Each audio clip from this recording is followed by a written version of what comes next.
Hello बच्चो, आजच्या व्हिडिओमध्ये आपण इथं वाक्याचे प्रकार बघणार आहोत। मराठी व्याकरणाचा हा एक टॉपिक आहे, वाक्याचे प्रकार। तर वाक्याचे प्रकार किती असतात आणि वाक्याचे प्रकार कोणकोणते आहेत, कसे आहेत, त्याची उदाहरणे, त्याची व्याख्या, हे सर्व आपण आजच्या व्हिडिओमध्ये इथे बघणार आहोत। ठीक आहे, तर बघूया वाक्याचे प्रकार।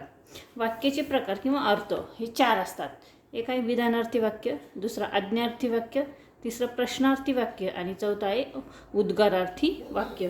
अशी एकूण चार प्रकार आहेत। ठीक आहे, तर अगोदर वाक्य म्हणजे काय हे आपण इथे बघूया।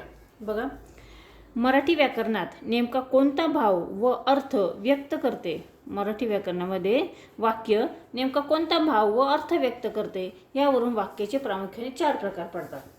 ठीक आहे, मराठी व्याकरणामध्ये वाक्य जे आहे, आपण जे बोलतो ते नेमकं कोणता भाव व्यक्त करतात, यावरून त्याचे चार प्रकार पडतात। त्यातील पहिलं जो आहे तो विधानार्थी वाक्य। आता बघा, विधानार्थी वाक्य म्हणजे काय? ज्या वाक्यात केवळ माहिती, विधान किंवा सरळ व वाक्याच्या शेवटी पूर्णविराम दिलेला असतो, त्यास विधानार्थी वाक्य असे म्हणतात। काय म्हटले बघा, ज्या वाक्यामध्ये केवळ माहिती, विधान किंवा सरळ असं वाक्य दिलेलं असतं, त्याच्या शेवटी पूर्णविराम दिलेला असतो, अगदी साधं सिंपल असं वाक्य असतं, त्याला आपण विधानार्थी वाक्य म्हणतो। उदाहरणार्थ बघा, मी दररोज अभ्यास करते, सूर्य पूर्वेला उगवतो। आता हे दोन वाक्य जे आहेत ते आहे विधानार्थी वाक्य। पुढचं आहे बघा प्रश्नार्थी वाक्य।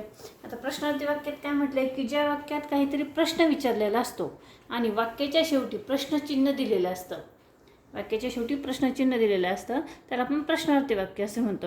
उदाहरणार्थ, तू अभ्यास केलास का, तू काय करत आहे, म्हणजे इथे वाक्याच्या शेवटी काय आहे, प्रश्न दिलेला आहे।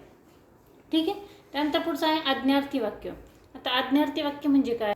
ज्या वाक्यातून आज्ञा, हुकूम, विनंती, निवेदन, परवानगी, इच्छा इत्यादी गोष्टींचा बोध होतो, त्यास आपण आज्ञार्थी वाक्य म्हणतो।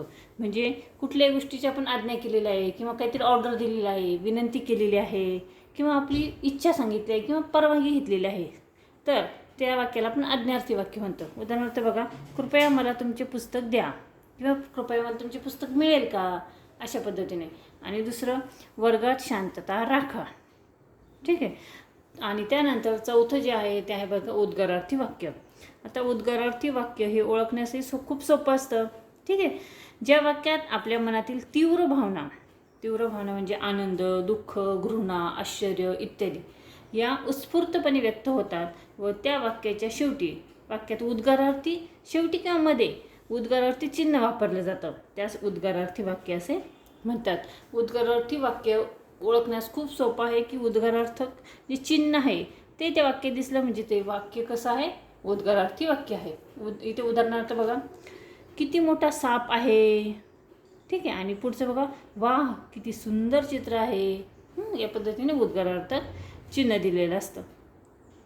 या पद्धतीने आपण इथे वाक्याचे प्रकार हा जो टॉपिक आहे मराठी व्याकरणाचा तो इथे बघितलेला आहे।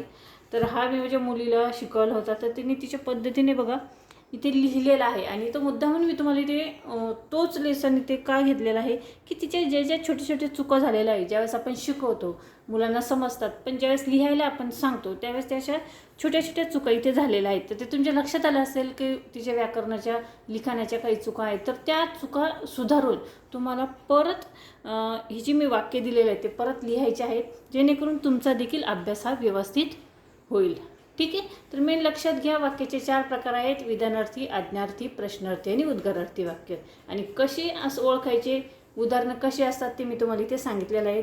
तुम्ही या पद्धतीने हा टॉपिक इथे लिहा आणि कमेंट्स करून मला नक्की कळवा। व्हिडिओ आवडल्यास व्हिडिओला लाईक करा, शेअर करा आणि चॅनलवर नवीन असेल तर चॅनल सबस्क्राईब करा। पुन्हा भेटूया पुढच्या व्हिडिओमध्ये।